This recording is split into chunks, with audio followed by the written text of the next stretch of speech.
Selamat pagi semua. Pergerakan market selama seminggu terlihat berfluktuatif, namun pada hari Jumat kemarin penutupan terbaca bahwa dolar terlihat melemah. Terlihat dari data-data volatility pada hari Jumat kemarin. Pertama sekali kita melihat di dolar yen telah mengalami penurunan di angka minus 0,61% penurunan dibandingkan dari pembukaan hari Jumat. Kemudian kita melihat dari dolar selanjutnya adalah Australia dolar dan US dollar. Ternyata Australia dolar menguat sebesar 1,63% pada penutupan pada hari Jumat. Kemudian terlihat juga dalam dolar dalam keadaan melemah juga di Aussie. Kemudian di New Zealand dollar juga terlihat penguatan dari New Zealand terbaca 2,13%. Kemudian terlihat juga penutupan dolar mengalami pelemahan. Kemudian euro terhadap US dollar terlihat penguatan di euro sebesar 1,46%. Kemudian terlihat dolar juga mengalami pelemahan terhadap euro. Kemudian di dolar Kanada, dolar tercatat minus 1,25%. Kemudian Kanada mengalami penguatan. Kemudian pound sterling terhadap US dollar, pound sterling juga mengalami penguatan sebesar 1,38%. Lebih besar daripada euro terhadap dolar. Lebih besar dari penguatan Australia dolar terhadap euro dolar. Kemudian kita melihat dari keadaan euro terhadap Aussie, ternyata tidak terlalu penguatan euro tidak terlalu menguat terhadap Aussie, maupun Aussie juga tidak terlalu menguat terhadap euro. Jadi masih dalam keadaan stagnan. Kemudian kita melihat dolar Swiss terbaca dolar juga mengalami pelemahan di minus 1,62%. Kemudian Swiss mengalami penguatan. Dari keseluruhan data ini menunjukkan bahwa dolar pada hari Jumat penutupan mengalami pelemahan. Kemudian terbaca bahwa New Zealand terhadap US dollar mengalami fluktuatif yang maksimal dibandingkan dengan beberapa versi lainnya. Kemudian pelemahan dolar ini juga disebabkan oleh keputusan dari Janet Yellen yang menyatakan bahwa keputusan tingkat suku bunga terlihat akan lama untuk diumumkan kenaikan dibandingkan dengan forex pelaku pasar lainnya yang sebelumnya memperkirakan kenaikan akan terjadi pada bulan April hingga pada bulan Juni. Namun disebabkan oleh beberapa kekhawatiran pelemahan di fundamental US dollar, sehingga kenaikan tingkat suku bunga ini tertunda. Seperti terlihat pada layar, data yang unemployment claim yang terjadi, unemployment rate semakin lama semakin membagus ke angka 5,5% pada bulan Februari. Secara historis memang penguatan dari tingkat unemployment rate dimulai dari bulan Februari 2009, 2010, kemudian hingga ke Februari 2015 terjadi kenaikan dan penurunan yang ditandai dengan naik dan turunnya gelombang. Namun secara garis besar penurunan mengalami terus berlanjut. Kemudian target untuk tahunan sendiri cukup optimis, terlihat di Amerika Serikat untuk tingkat unemployment rate di angka 5,52%, 5,5,2%. Kemudian hal ini kemarin sebetulnya yang menjadikan tolok ukur bahwa tingkat suku bunga akan dinaikkan dalam tempo dekat. Namun di sisi lain terlihat dari sisi inflasi mengalami penurunan pada pelaporan pada bulan Januari 2015, hasil bulan Januari. Pembacaan year to year ini sendiri mengalami penurunan sebesar minus 0,1%, sebelumnya 0,8%. Secara gradual penurunan ini membawa kekhawatiran sendiri terhadap kebijakan tingkat suku bunga. Dibuktikan dengan data-data bulanan yang diumumkan jauh dari perkiraan, target sebesar 2% tahunan. Kemudian target maksimal yang terjadi pada tahun 2014 sebesar 0,3%, namun yang terjadi adalah minus 0,7%.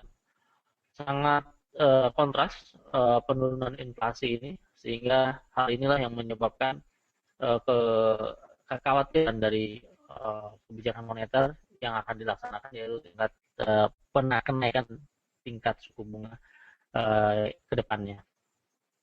Kemudian hal ini terus diamati oleh para pengambil kebijakan tingkat inflasi. apabila terjadi tingkat inflasi yang cukup positif, maka ada kemungkinan ke depannya perubahan tingkat suku bunga akan dilaksanakan. Kemudian beberapa waktu yang lalu saya telah menyampaikan bahwa PCE prices juga mengalami penurunan inflasi dari sisi konsumen. Kemudian personal spending juga mengalami penurunan meskipun unemployment rate terjadi perbaikan.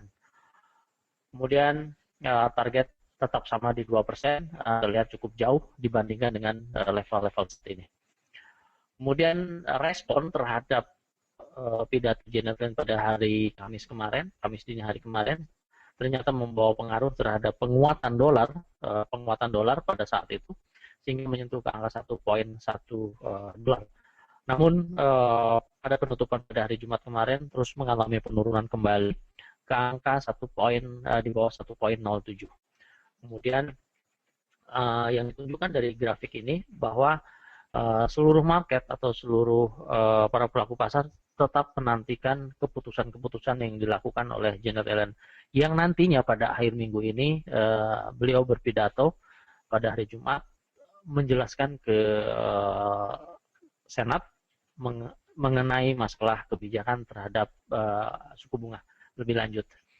Kemudian, nah ini dia beberapa bank memperkirakan keadaan di euro, keadaan di euro sendiri hingga pada akhir tahun 2015, 2016, dan 2017. Kebanyakan bank-bank yang terkemuka di dunia ini tetap memegang posisi short di euro terhadap US dollar, termasuk di Deutsche Bank yang sangat signifikan memperkirakan keadaan euro sendiri berada di 0.90 US dollar pada akhir tahun 2016. Sementara pada tahun 2015 dia juga menempati posisi yang rendah, yaitu di angka 1 dolar untuk pembelian 1 euro. Kemudian dari bank lainnya yang maksimal atau yang cukup optimis menganggap bahwa euro mengalami kenaikan pada pertengahan tahun 2017, yaitu di SBC besarannya sebesar 1,2 dolar per euro.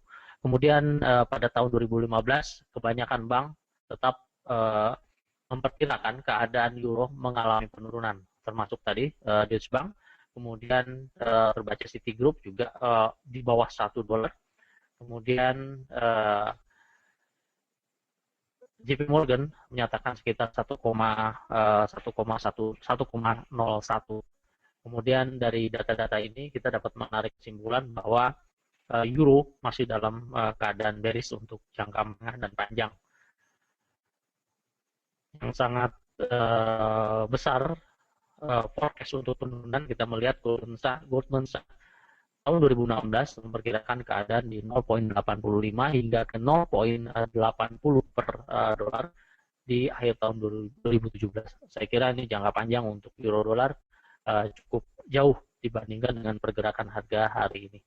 Jadi apabila mengambil kesempatan untuk transaksi jangka panjang, dapat mengikuti juga perkembangan yang terjadi di beberapa forecast dari perbankan dunia. Kemudian kita melihat pergerakan oil juga terbaca pada laporan yang telah dihitung hingga pada tanggal 13 Maret kemarin, yang diumumkan sekitar tanggal hari Rabu kemarin, yang menyatakan kenaikan sebesar 9,62 miliar barrel menjadi 458,5 miliar barrel secara angka total, yang mengakibatkan stok yang melimpah ini mengakibatkan pergerakan oil secara jangka menengah dan panjang terlihat masih dalam keadaan bearish. Meskipun pada penutupan hari Jumat kemarin minyak dan emas terkoreksi di angka maksimal pada perhitungan pertengahan mingguan, disebabkan oleh penurunan US dollar yang berlanjut kemarin pada hari Jumat. Sehingga saya tetap melihat bahwa kenaikan oil maupun kenaikan emas yang terjadi dipengaruhi oleh korelasi yang disebabkan oleh penurunan US dollar. Nah, ini perkiraan terhadap oil masih dalam keadaan bearish. Demikian, saudari, ulasan singkat mengenai fundamental yang terjadi selama seminggu kemarin.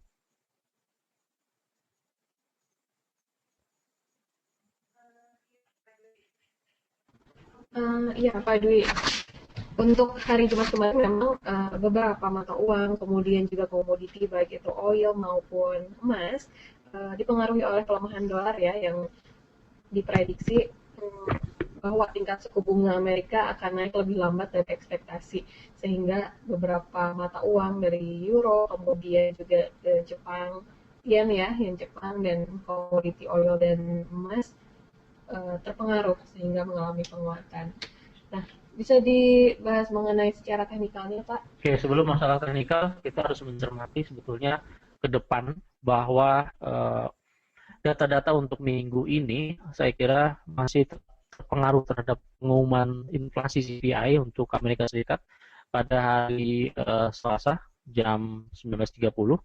Teman-teman terbaca di angka positif sebetulnya di sini forecast 0,2% dari minus 0,7% yang tadi cukup signifikan turunnya di gambar pertama tadi. Kemudian forecast cukup optimis malah ke angka 0,2%, sangat melonjak. Yang saya perkirakan hal ini masih terlampau berat untuk tercapai. Namun begitu secara nyata kita nanti melihat ke hari Selasa. Opini yang dibangun terhadap inflasi ini menjadi tolok ukur terhadap kebijakan tingkat suku bunga, Bu Sundari. Jadi kita sebagai pelaku pasar wajib mengetahui nanti pada saat 19.30 hari Selasa dari pengumuman-pengumuman atau beberapa ulasan yang diadakan di beberapa media terhadap inflasi ini, saya kira semakin gencar karena hal inilah yang membawa pengaruh perubahan kebijakan yang tadinya Janet Yellen menyatakan sabar, namun pada akhirnya tidak akan segera untuk menaikkan tingkat suku bunga. Jadi beberapa penerjemahan kata-kata sabar juga semakin menarik untuk diamati karena sabar dalam arti kita adalah dalam tempo lama. Kemudian dari sisi finansial kemarin banyak menerjemahkan sabar dalam arti kata dalam tempo dekat. Namun kemarin telah dibantah dengan pernyataan tegas bahwa tingkat suku bunga tidak secepat itu akan dilaksanakan untuk kenaikannya. Kemudian dari sisi konsumsi untuk data-data barang-barang dari durable goods sendiri mengalami kenaikan juga. Kemudian jobless claim data-data mingguan diforecastkan membaik 295.000 dari 291.000. Kemudian final GDP quarter to quarter terbaca cukup bagus dari 2,2% menjadi 2,4%. Kemudian seperti saya sebutkan tadi bahwa Janet Yellen akan berpidato pada hari Sabtu ya, jam 2.45 atau hari Sabtu di kita jam 2.45 mengenai pola kebijakan setelah berpidato mengenai masalah tingkat suku bunga. Kemudian di Euro kita melihat hari ini 21.30 Mario Draghi akan berbicara, akan menjelaskan mengenai stimulus quantitative easing, pola-pola bantuan seperti apa. Kemudian tak kalah pentingnya data-data jam 15 pada hari Selasa besok mengenai manufacturing PMI flash untuk Prancis maupun untuk Jerman di waktu yang sama yang diperkirakan cukup positif dari 47,6 menjadi 48,9 hingga pada di Jerman 51,1 menjadi 51,5. Kemudian di Euro juga FO Business Climate diperkirakan cukup positif dari 106,8 ke 107,4. Kemudian data-data mengenai Inggris CPI year to year diperkirakan menurun dari 0,3% menjadi 0,1%. Kemudian retail teman-teman juga diperkirakan meningkat dari minus 0,3% menjadi 0,4%. Kesimpulan yang didapat dari Euro sendiri terjadi pencerahan atau koreksi terhadap penurunan saya kira pada hari Selasa dan hari Rabu. Kemudian pada Inggris tetap berada pada tren panjang yaitu tren pelemahan. Dibaca di sini dari pengumuman terhadap CPI year to year sendiri mengalami penurunan. Langsung terhadap teknikal kita melihat perubahan-perubahan harga. Pertama sekali kita melihat keadaan dolar di sini ya. Dolar sendiri telah saya sebutkan di permulaan tadi bahwa mengalami penurunan terhadap beberapa pairs. Kemudian kita melihat dari pergerakan dolar indeksnya sendiri juga mengalami penurunan meskipun ditutup meningkat di sini di angka 97,799. sempat menyentuh ke angka low di 97,45. Kemudian pergerakan untuk dolar indeks sendiri saat ini masih berada dalam keadaan sideways. Seperti biasa pada hari Senin tidak terjadi gejolak hingga pada pukul 15.200 waktu Indonesia bagian Barat dikarenakan beberapa market belum buka. Kemudian kita melihat pergerakan euro terhadap US dollar di sini. Jangka menengah atau jangka pendek terlihat terjadi pembalikan atau reversal dari tren yang terjadi. Kemudian angka 1.08738 menjadi patokan kita untuk terus pelemahan di euro terhadap US dollar dengan time frame 1 jam. Sementara pergerakan untuk 4 jam di sini juga terjadi koreksi dalam keadaan melemah. Tren yang terjadi 4 jam atau mingguan, kita melihat pergerakan harga mingguan di sini mengalami kenaikan setelah menyentuh angka yang terjadi di harga low, yaitu di 1.06119. Kemudian mencapai rekor tertinggi, yaitu di angka 1.10462. Pergerakan yang terjadi untuk jangka menengah untuk mingguan terlihat juga dalam keadaan koreksi pergerakan di euro. Kemudian jangka panjang ternyata koreksi yang terjadi saat ini dapat dimanfaatkan untuk pengambilan posisi sell saat ini juga dengan batasan cut saya kira masih sama di 1.10939. Kemudian ada resistance di situ 1.152 menjadi patokan kita untuk keadaan trend up kembali. Namun untuk jangka panjang kita melihat euro masih dalam keadaan turun. Pound sterling, nah ini pound sterling fundamental yang terjadi untuk minggu ini dalam keadaan negatif. Saya kira tetap membawa pengaruh terhadap pelemahan di pound sterling, meskipun keadaan dolar untuk jangka pendek mengalami pelemahan juga. Namun pergerakan yang terjadi di pound sterling sendiri, saya kira terus mengalami pelemahan hingga ke 1.4687. Pergerakan jangka menengah dan pendek, saya kira masih dalam keadaan koreksi untuk hari Senin ini. Australia dolar terhadap US dollar terlihat di sini dalam keadaan stagnan. Stagnasi yang terbaca di sini dimulai pada awal bulan hingga saat ini masih dalam keadaan stagnasi. Kemudian Februari juga terbaca dalam keadaan stagnan. Ini dia dalam keadaan stagnan. Namun begitu kita dapat mengambil kesimpulan pergerakan yang terjadi di Australia dapat kita manfaatkan dengan pengambilan jangka pendek maksimal posisi bullish di angka 0.79155. Kemudian New Zealand dollar terhadap US dollar terlihat juga mendekati garis resisten yang terbaca yang saya kira cukup kuat, yaitu di 0.76069 untuk breakout mengarah ke angka tertinggi 0.78816. Kemudian di dolar yen, ya dolar yen yang terbaca untuk chart daily, saya kira target resisten yang terbaca di sini telah tersentuh di angka ini, yaitu di kisaran 121.60-an. Saat ini pergerakan dolar yen untuk menengah dan jangka pendek menyatakan bahwa dolar yen mengalami penurunan, maksimal penurunan berada di area 119.42.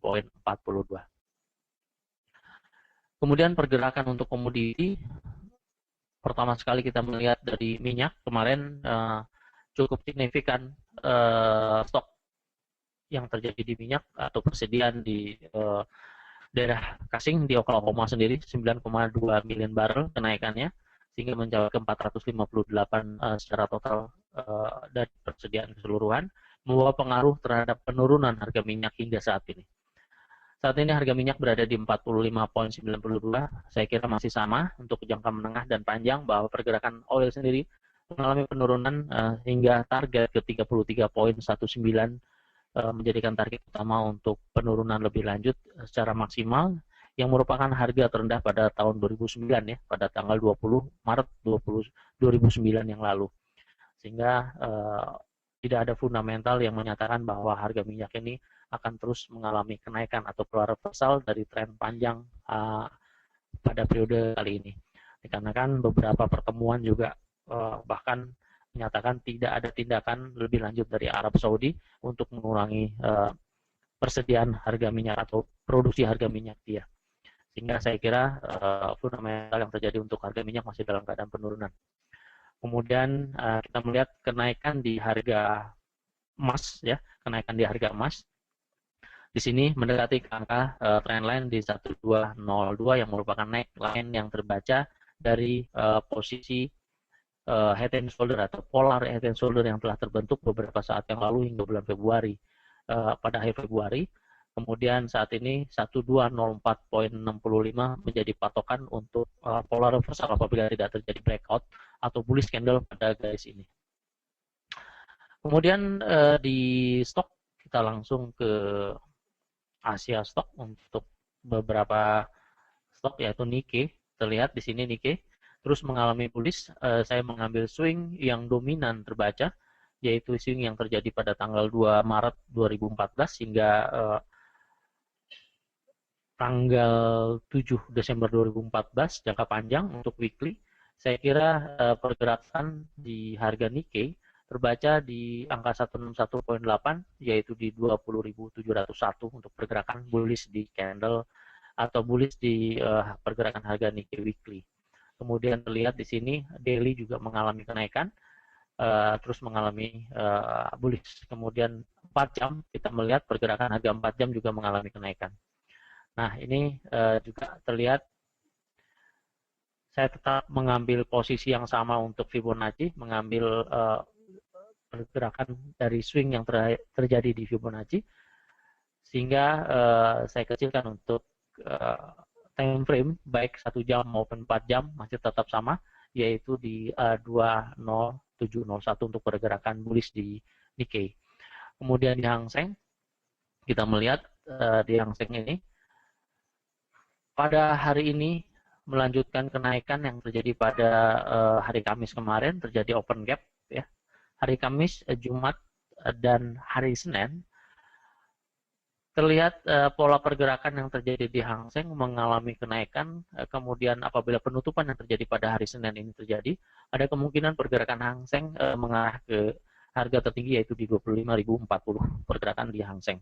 Kemudian di Kospi, kita kira di Kospi juga mengalami bullish, maksimal bullish terbaca di angka high tanggal 19 Maret 2015, jangka pendek di 261.80.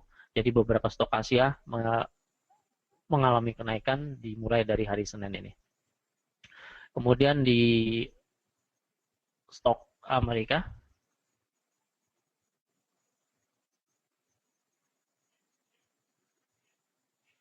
ya, pergerakan stok di Amerika kemarin setelah Janet Yellen berpidato ternyata membawa pengaruh terhadap perbaikan di stok di sini.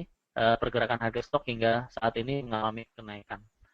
Sementara batasan kenaikan untuk Dow Jones sendiri terbaca di 18.264. Kemudian kekhawatiran terhadap pelemahan di stok ini semakin memudar, ditandai juga dengan pembacaan di Nasdaq juga mengalami kenaikan di sini.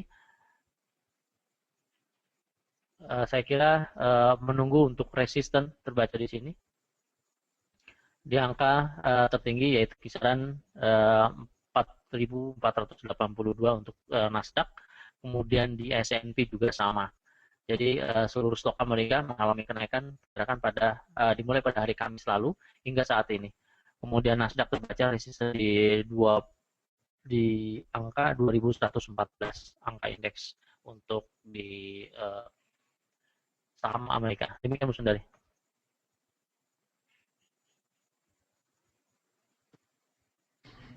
Iya Pak Dwi, terima kasih atas informasinya. Tadi sudah dijelaskan detail ya, dari mulai saham juga ya, indeks saham Asia, kemudian indeks saham Amerika, di mana tadi terlihat ya untuk Nasdaq menyentuh level tertinggi intraday selama 15 tahun terakhir, mendekati level ke 5.000 ya. Mungkin langsung disimpulkan saja ya Pak Dwi mengenai morning briefing hari ini, di mana data minggu kemarin masih dipengaruhi oleh Amerika, di mana pergerakan dolar mengalami penurunan. Namun lebih yakin kita menunggu minggu ini ya, ada data dari Amerika yaitu CPI, kemudian core CPI yang akan keluar pada hari Selasa besok, tepatnya tanggal 24 Maret. Kemudian juga pada hari Jumat dan Sabtu dari Amerika ada data mengenai final GDP dan Yellen ya, Fed Chair Yellen speaks pada hari Sabtu dini hari. Dan dari Eropa nanti malam kita menunggu mengenai Presiden Draghi yang akan membahas mengenai monetary policy berkaitan dengan stimulus di zona Eropa. Mungkin bisa dilihat di layar ya, data-data yang akan keluar minggu ini yang akan menjadi fokus utama di market. Ada lagi yang ingin ditambahkan tadi? Ya, saya mencermati untuk keadaan CPI teman-teman untuk Amerika Serikat sendiri dalam keadaan bagus, kemudian juga dari final GDP quarter to quarter dalam keadaan bagus, kemudian untuk di Mario Draghi berbicara pada hari ini juga wajib untuk dilihat atau untuk didengar respon terhadap market apabila mengambil posisi di euro. Kemudian pada hari Kamis untuk counseling diperkirakan inflasi menurun dari 0,3% menjadi 0,1%. Saya kira ini momen yang bagus juga untuk diikuti fundamental untuk mendampingi pergerakan arah sehingga posisi kita dapat terproteksi, Bu.